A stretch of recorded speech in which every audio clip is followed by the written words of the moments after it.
नमस्कार मेरे प्यारे बच्चों, श्री गणेश इंटर कॉलेज की ऑनलाइन प्लस ऑफलाइन क्लासेस में आपका हार्दिक स्वागत है। मैं राजकुमार वहीर प्रभात। और आज अर्थशास्त्र का टर्न है, एक सोमवार है। सोमवार को 2 टर्न होते हैं। पहले टर्न में आपको भूगोल और दूसरे टर्न में इकोनॉमिक्स।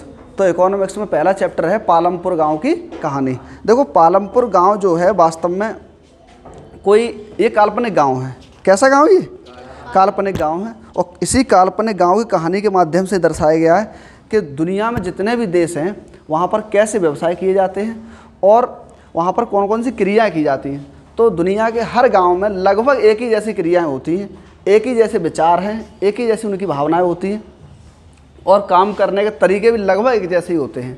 ठीक है, तो इसी पालमपुर गाँव की कहानी के माध्यम से देखो, सबसे पहले गाँव में क्या है, गाँव के लोग वैसे क्या करते हैं? कृषि करते हैं। तो कृषि करने के बाद में ये कृषि करते हैं तो कौन कौन सी कृषि करते हैं? खेती कौन कौन सी करते हैं? खरीफ, रबी, जायद। सवाल ये आएगा आपके में कि खरीफ की फसलों के अंतर्गत निम्नलिखित में से कौन नहीं आता है? तो खरीफ में कौन कौन है? धान, मक्का, बाजरा, ढैंचा। रबी में कौन है? गेहूँ, जौ, सरसों। ठीक। जायद में कौन है? खरबूज है, तरबूज है, ककड़ी है, खीरा है और भी जितनी जल वाली चीज़ें होती हैं वो सब हैं। एक बार इन बच्चों को भी दिखा दो, धीरे सबको दिखाओ, धीरे धीरे करके सबका फोटो आ जाए। सीधे बैठ जाओ।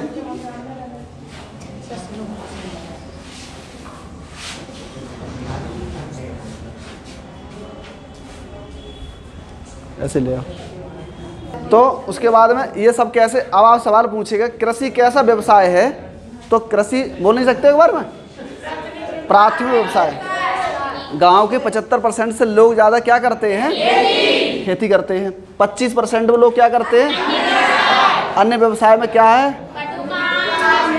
कोई मिस्त्री, गुड़। हाँ, ठीक।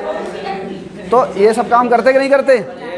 उसके बाद में अब यहाँ पर सवाल है कि गांव के लोगों के मकान कैसे होते? खास करके कच्चे की संख्या अधिक है, पक्के की संख्या कम है। सड़कों की सुविधाएं अब भारत सरकार ने अब बहुत प्रयास किए हैं, तो सड़क, बिजली, सिंचाई की व्यवस्था ये सुदृढ़ हो रही है। लेकिन एक समय था कि भारत में सिंचाई की सुविधा की भी कमी थी और प्रधानमंत्री जो आवास योजना है उसके तहत गांव में, शहरों में जो झुग्गी झोपड़ियों में रहते थे उनको भी मकान आवास मिलने लगे हैं।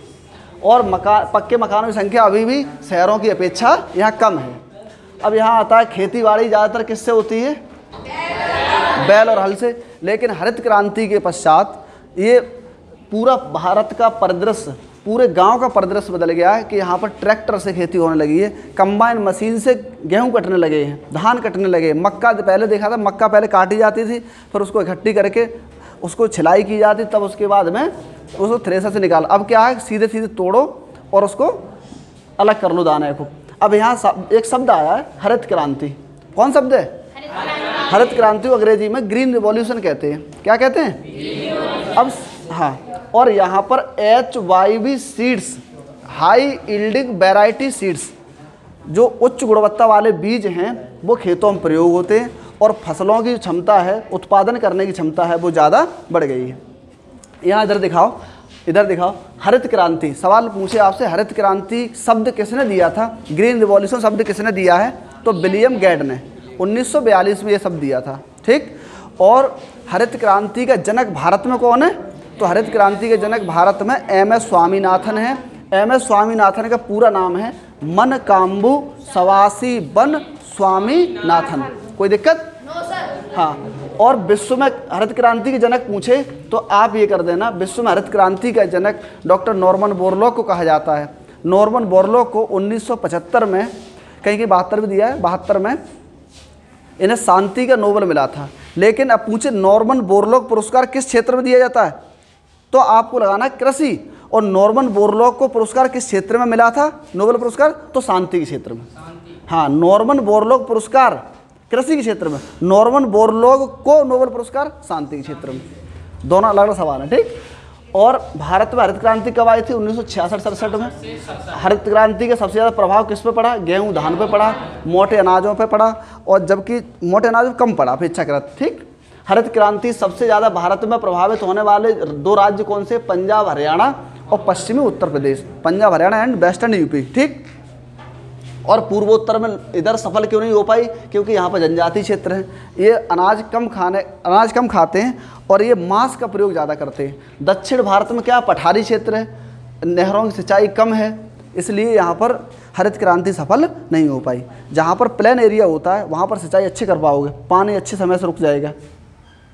तो ये हरित क्रांति की लाभ हानि हो गया। शॉर्ट में है ये पालमपुर गाँव की कहानी, और बहुत सारे जितने भी गाँव हैं उन सब की ये कहानी है।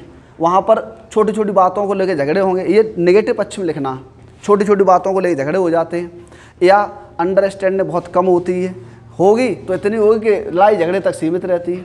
हर 5 महीने में लड़ाई होना है कि नहीं गांव में?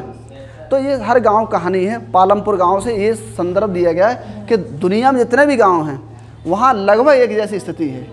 ठीक है, तो ये पालमपुर गांव कहानी है, आप इसको पढ़ें, इसे क्वेश्चन आंसर लिखाएंगे। मिलते नेक्स्ट क्लास में। जय हिंद, जय भारत।